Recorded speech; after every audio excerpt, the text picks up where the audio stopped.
Welcome back to On the Same Page. We are on Daf Chaf Daled Amud Beis, 24b of Maseches Taanis. We are just 3 lines from the bottom of the page, at the very end of the line.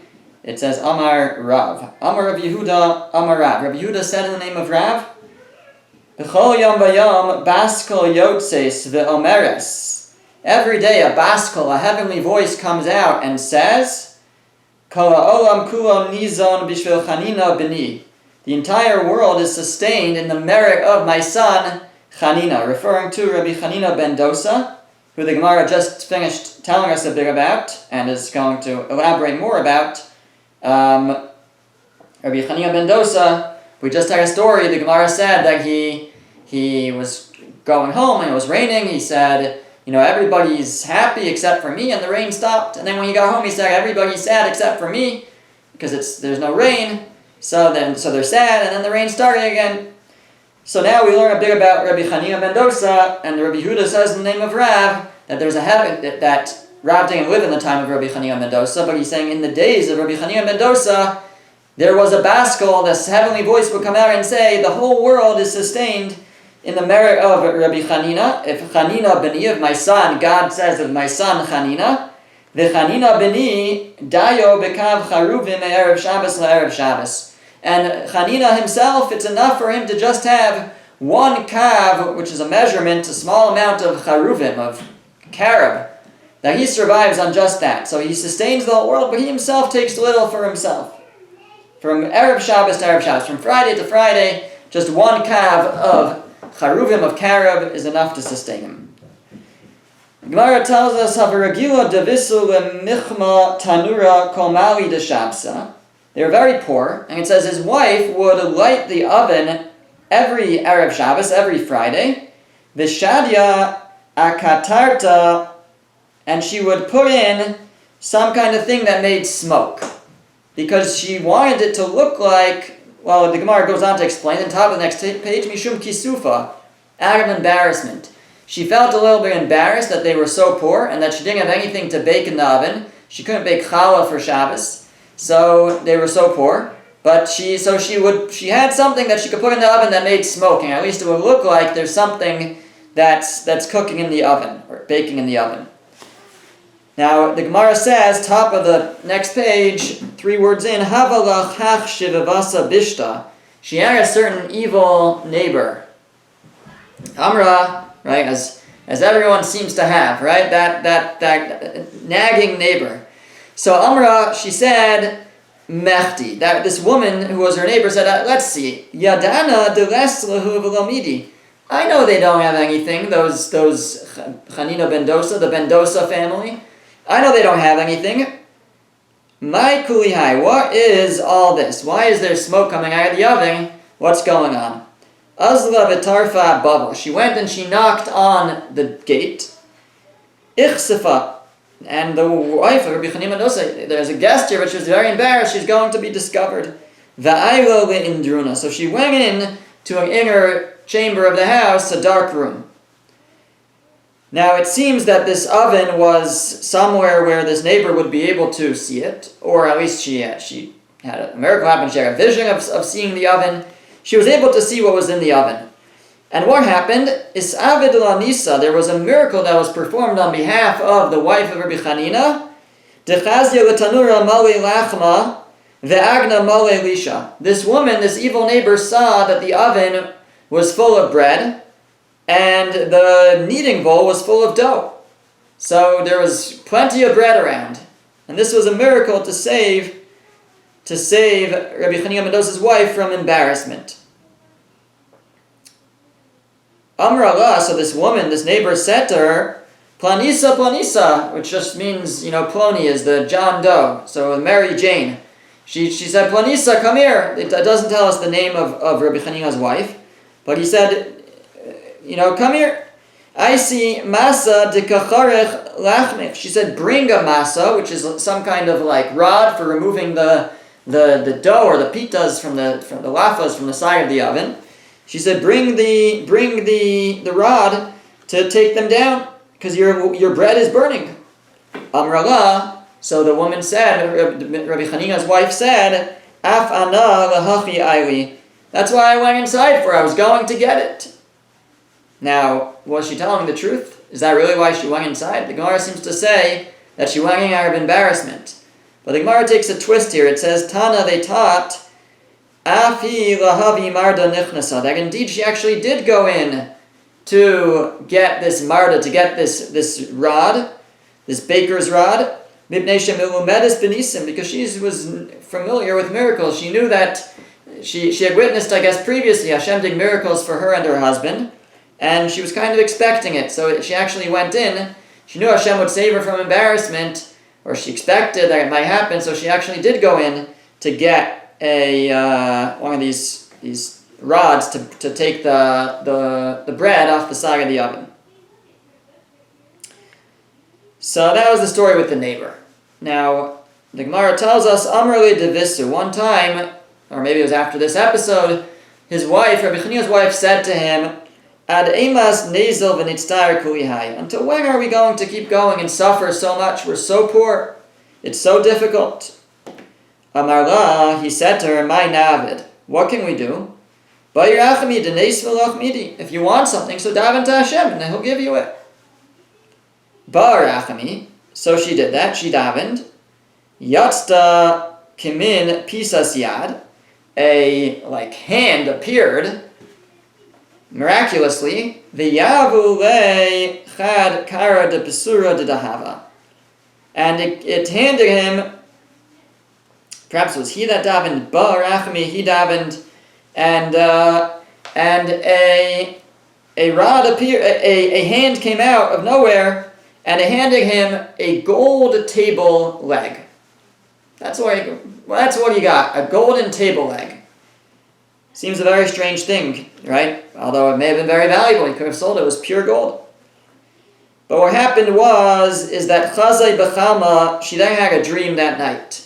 His wife had a dream, and it was that Asidi Tzadiki Da'achmi Apsur de Dahava Dislay Tlas Kari. That the tzaddikim are going to eat on a table in Olam Haba, in the world to come. So this is, what she's seeing. It's not literal, but she's seeing a representation, a physical representation of Olam Haba, of the world to come. And in it she sees that the tzaddikim, the righteous, are eating from tables that have three golden legs. Three golden legs. Ve'at Ocheles absura de trekari, and he, or the girsa, I think might be ve'ihu, that depending on your girsa, but either it's him having the dream and it's about her, or she's having the dream and it's about him. But they see that their family only has a table that has two legs, so they realize, why are they only getting two legs in the world to come? Because they asked for one of the legs in this world. They asked for reward in this world, and so that's going to cut out some of their reward in the world to come. So they changed their mind, or she changed her mind. Amrale, or again, the girsa seems to be, according to some, the version is Amarla, that he said to her, Nicha lach de mechal achli kuliyama absura de mishlam, vanar absura de michsar. Are you happy that everyone else will eat on a table that is complete, that is full, but we're going to eat on a table that's deficient, that's missing a leg? And again, this is a representation, a physical representation of a spiritual idea of Olam Haba, the world to come, but we're going to be missing out. That was the message if we take this reward in this world. So Amrale, she said to him, "My Navid, what can we do?" So he said, we can daven that it gets taken back. We don't want the reward in this world. So she asked for mercy, and it was taken miraculously. And it was taught that Gadol hayanes acharon yoser min harishon. The second miracle was greater than the first. To have something given, that's one thing. To have it taken away, that's greater. Why? Digemiri, because we have a tradition, Demeyav yavi mishkal lo shakli, that God will give a reward, He won't take it back. And so the fact that it was taken back was was especially extraordinary and especially miraculous. Now we come to a very famous story. It says, Chad Bei Shamshi Chazia Lebarte Dahavas Atziva. One Erev Shabbos, one Friday, shortly before Shabbos it seems, Rabbi Chanina saw that his daughter was very sad. Amar La, he said to her, Biti, my daughter, Lamaya Tzivas. Why are you so sad? Amar Le, she said to him, Kli shel chometz nischalef li b'kli shel shemen. I accidentally mixed up the vinegar vessel, the vinegar jar, with the oil jug. I meant to take the oil jug to prepare the candles for Shabbos, and I took the vinegar jug and I added it to the oil lamp. Vidlakti mimeno or Shabbos, and that's what I lit the candles for Shabbos with. So our Shabbos candles are lit with vinegar. They're not going to last. The vinegar is not going to burn for very long. So Amar La, he said to her, Biti, my daughter, ma ichbat lach? Why do you care? Why are you worried? You think we're not going to have light for Shabbos? And now a very famous line, Misha Amar l'shemen v'yidlok. The one who said that oil should light, hu yomar l'chometz v'yidlok. He can tell vinegar to light. In other words, that we view things with the perspective that, oil burns, that's natural, that's normal, but vinegar doesn't. And if vinegar were to burn, it would be a miracle. Rabbi Chanina is telling us we need to look differently at life. We need to see that even the oil that burns is miraculous. That's also God, breathing life into, making it possible. And it's just as miraculous. It's just the way that God set up the world. So it doesn't seem miraculous, but really everything that occurs is truly a miracle. And that was his message for her, that if Hashem says that oil can burn, Hashem can also say that vinegar can burn. What are you so worried about? Hashem can take care of it. Tana, I was taught, the tradition is that Hayadolik v'holech kol hayom kulo, that it continued to burn not just Friday night, but the whole day throughout Shabbos, this vinegar burned, ad sheviu mimenu or lahavdalah, to the extent that they were able to take fire from it for Havdalah. They didn't want to use it itself, it came from a miracle, but they drew the fire from that flame that they used for Havdalah. Rabbi Chanina ben Dosa havule hanach izi. Rabbi Chanina ben Dosa had some goats. Amrule kamifsadam. The people told him they are ruining things. They are eating other people's property in their fields. They're damaging. Rabbi Chanina didn't think that was the case. Amar, he said, ikamifsadan nichlinu duvi. If indeed they are destroying, then let them be eaten by bears. V'ilo, and if not, kol chada v'chada teisi l'urta duva b'karnayo. Then each goat should come back in the evening with a bear on its horns. Guess what happened? L'urta, aisi kol chada v'chada duva b'karnayo. That evening, each of the goats came back with a bear on its horns. Havli ayishiv v'vasa. Fine, that's one story. We'll come back to that story shortly. Now another story about Rabbi Chanina ben Dosa. He had a certain neighbor who was building a house. And I guess the contractor messed up a little bit. And the beams didn't reach all the way across from one wall to the other. They were too short. And this was a major problem, major issue, and a major expense to try to work around. So she came to Rabbi Chanina. Amrole, she said to him, Bonisi Besi, I built my house, v'lo kamtu kishurai. And the lo kamatu kishurai, and the beams aren't reaching across. Amarla, he said to her, Ma shemech, what's your name? Amrole, she said, Echo. My name is Echo. Amar, he said, Echo nimtu kishurayach. Echo, your beams should reach. Gave her a bracha. Tana, it was taught, what happened? Higiu ad sheyatsu amalekan v'amalekan. The beams grew so long that there was an amma past one end of one wall and past the other, and they stuck out. It was even longer than the walls of the house.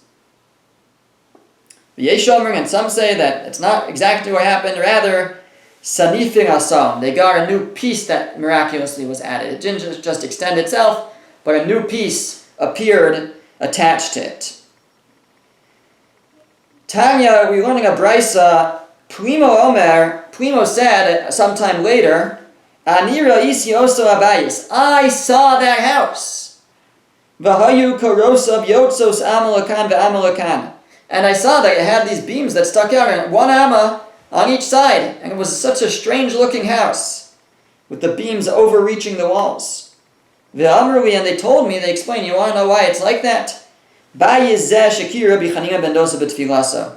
This is the house that Rabbi Chanina ben Dosa put on the roof, put the beams across with his tefillah, with his prayer.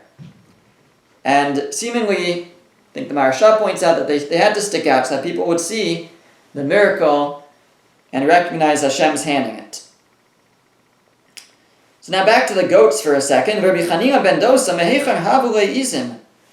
The Gemara wonders, how did he have goats? V'ha'ani have, we already said he was so poor. And here he had these goats. That a poor man doesn't have goats. V'od, and furthermore, Amru Chachamim, the sages teach, Ein megadlin behema daka b'eretz Yisrael. One is not supposed to raise small domesticated animals in Eretz Yisrael, because they eat up other people's property. Basically, if goats are the type to eat other people's property, other people's grass and other things, then you're not supposed to raise them in Eretz Yisrael. That's the halacha. So how could it be that he had goats?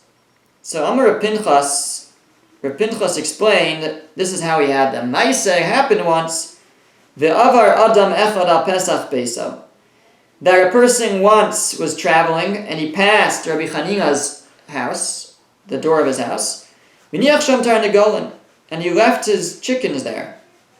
By accident, on purpose. It seems by accident. He kept going, he forgot he had left them there. Umatzasang ishto shel Rabbi Chanina ben Dosa. And Rabbi Chanina ben Dosa's wife found them. And she said, yay, what a great find, we have chickens. We'll have chicken, we'll have eggs. V'amar la, and he said to her, Al tochli mi beitzeim, don't eat from the eggs, because they belong to someone. V'hirbu beitzim, and the chicken produced many eggs, v'tar negolim, and offspring, other chickens. V'yimatzarno something, it reached the point where it was a big burden on them, it was troubling them. So they wanted to replace them. Umachran, so they sold the chickens and the eggs, or I guess chickens that hatched from them, v'kana b'dmei izin, and they used the money to buy goats. So now they had goats, they didn't belong to them, but that's how they had goats. So what happened? Pamachas avar oso adam she'avdu menu atar negolin. One day, that man who had lost his chickens, he passed by again, and he remembered that this is where he had left his chickens. Ve'omar lechaveru, he said to his friend, Bekan hinachti atar negolin shali. This is where I left my chickens. Shamar Rabbi Chanina overheard this. Amar lo, and he said to him, Yeshulcha b'en semen. Do you have some sort of sign that you can give me that would prove that they were your chickens, the ones that I found? Amar lo hein, he said yes. Nasan lo semen. So he gave him the sign. He said, they had this color over here, whatever it was, some kind of sign. And indeed it was correct. And he took the goats back, because the goats were now just the replacement for the chickens. They were bought with the money and the produce of the chickens. Those were the goats that brought back the bears on their horns. They weren't even Rabbi Chanina's goats. They were the ones that Rabbi Chanina was guarding on behalf of this person who had lost them. Rabbi Elazar ben Pedas techiko le milsa. Rabbi Elazar ben Pedas was very poor. Techiko le milsa tuva. Avan milsa. One time he had to have a procedure done of bloodletting. And usually after such a procedure, one has to sustain it, one has to nurture themselves, they have to eat a little bit. But he didn't have anything to eat, he was poor. Shakal barad tuma v'shadya b'huma. He took, all he had was a clove of garlic, and he put it in his mouth. And this was not good for him at this point. Chalash libe, his heart became very weak. V'nim, and he passed out. Ezel rabban l'shlibe. the rabbis went to inquire how he was doing. Maybe they missed him. Chazyu dikabachi v'chayach v'nafak tzutzisa denura me'afose. They saw he was sleeping, but he was crying, and he was laughing or smiling, and there was this gold light coming forth, emanating from his forehead. Ki etar, when he woke up, amrule, they said to him, my taima kabachas v'chayachas. Why were you both laughing? Why were you crying and laughing at the same time? Amar lahu, he said to them, because I had the following vision. Now, he's going to talk about a vision that involves a discussion, a conversation with HaKadosh Baruch Hu, with God. Now, seemingly he wasn't a Navi, he wasn't a prophet. There are no prophets past the end of the last period of the first Beis HaMikdash. There's much later. So, seemingly this isn't a prophecy, it's some kind of Ruach HaKodesh, of divine inspiration. But it involves a vision of HaKadosh Baruch Hu, whatever that exactly means. So he says, I was sleeping, and God was sitting with me. I said to God, Ad masay yitztar b'hayalma. Until when am I going to suffer in this world? I'm so poor, how much more suffering do I have to go through? Amar lahu, and he said to me, God said to him, Elazar b'ni, Elazar my son, nicholach ta'afei la'alma meresha. Would you like me to start the world over again? Efshar d'misyaledes b'shaita d'mizoni. Maybe you'll be born in the time where there's food. So if you want me to start over, I'll start over. And maybe then things will work out better for you. You'll be in a situation where you'll have either your mazel will be that you're able to be wealthy and afford food. The food will be cheaper. Who knows what can happen? Would you like me to start the whole history from the beginning and see how it works out for you? That's how Rashi learns. The Maharsha says he wasn't offering to start the world over. He was offering to start his life over. Do you want me to start your life over? So he says, Amri le kameh, I said to God, Kuli hai ve'efshar. You're going to do all this and it's only efshar, possibly, maybe things will work out better for you? If you're going to go through all that trouble, I want to guarantee that in the second round, the second version of my life, it's guaranteed that I'll be, wealthy and be able to afford things. I don't want this to be efshar, maybe. So basically, he wasn't so interested. Or he hasn't yet completely decided. He says, Amri le, then he asked God, D'chayitve o d'chayana. In terms of my life, currently, which is more, what I already lived or what I'm going to live? Amar le d'chayis. What you already lived is longer, so you've already passed the halfway point. Amar le kameh, so he said, Im lo ba'ina. Okay, I don't need to start over. It's not as much left. I've already made it this far. I can make it the rest of the way.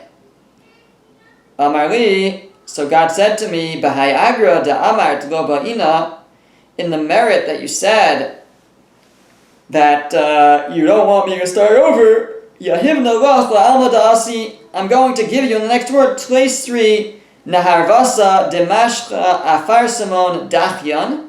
I'm going to give you 13 rivers that are flowing with a parsimon, some kind of spice, clear dachyan, clear rivers flowing with this spice. Kipras v'diglos. They'll be as clear as the river Pras and the river Diglos. Diminaneges behu, that you can be ma'aneg and you can enjoy. So again, this is a physical manifestation, a physical description of something spiritual, but I'm going to give you something that amounts in the next world to 13 rivers flowing with this beautiful fragrance and clear rivers like Hideko paradise. I'm going to give you paradise. Amri lekameh, so I said to him, Hai v'sulo, that's it. No, you're not going to give me more than that. Amari, so God said to me, says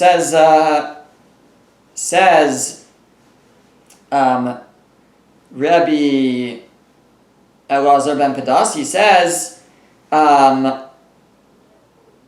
So God said to him, if I give you more than that, what am I going to give your friends? What's going to be left?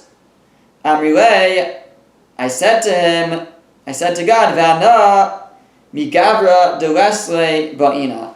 I'm not going to take from people who are deserving. I want to take from those who are not deserving. I'll take their portions. That's you could give me more from them. Machyan baskot la putai. God tapped him on the forehead. V'amarli, and he said to me, says Rabbi Elazar ben Pedas, Elazar, my son, giri bach giri. I'm hitting you with arrows. But this was seemingly some sort of way of showing endearment. And Rashi says that's where the gold light shone from, where God tapped him on the forehead. And he seemingly was smiling because of the reward that he was being offered. And he was frowning, perhaps, because he heard, Rashi says he heard that he didn't have as much time to live. Only he had already been through half his life, although it seemed he was also happy with that because it was less suffering. That's what went on here. And that's the end of the story. And again, it's a hard story to understand. It's certainly not real nevuah, a real prophecy. So why is it some kind of divine inspiration that he experienced? Rabbi Chama bar Chanina gazar Taanisa. Rabbi Chama, the son of Chanina, declared a fast. V'lo asa mitra, but the rain did not come. Amrulei, they said to him, V'ha Rabbi Yeshua ben Levi gazar Taanisa v'asi mitra. Rabbi Yeshua ben Levi made a fasting and it rained. And here you, Rabbi Chama, are making a fasting, it's not raining. Amar lahu, he said to them, Ha bar liyui. This is me, and that's the son of Levi, Rabbi Yeshua ben Levi. We're different people. He, I guess, has more merit. I can't be everything. Amrulei, they said to him, Denisi v'nechaven daitin. Some have a girsa here. Nasi, let him come. Nechaven daitin. In other words, let Rabbi Yeshua come with us and join us in prayer. We'll daven together. Efshar Detavri Tzibura Libayu, maybe the congregation will break their hearts. But the Asi Mitra, that rain should come, they'll really put their passion into their prayers. Bon Rachmi, so they did that, and they davened for mercy. V'lo Asi Mitra, and rain did not come. Amar lahu, he said to them, Nichu lechu sheyavo matar b'shvilenu. Will you be happy that rain should come for us? He said to them, do you really want rain? Amar le'hein. They said, yes, we really want rain. So Amar, he said, Rakia kasi panecha. O sky, cover your face with clouds. That was his prayer for rain. Let the sky cover its face. Lo ichsi, it didn't cover itself. Amar, he said, Kama azin pnei rakia. How stubborn the sky's face is. He won't cover itself with clouds. After that, ichsi, it covered itself with clouds, v'asa mitra, and rain came. So that was his way of getting rain. He davened. He said, rain, sky, cover your face, and then he demanded it, and that somehow brought about rain. Levi gazar Taanisa. Levi declared a fast. V'asa mitra, and it didn't rain.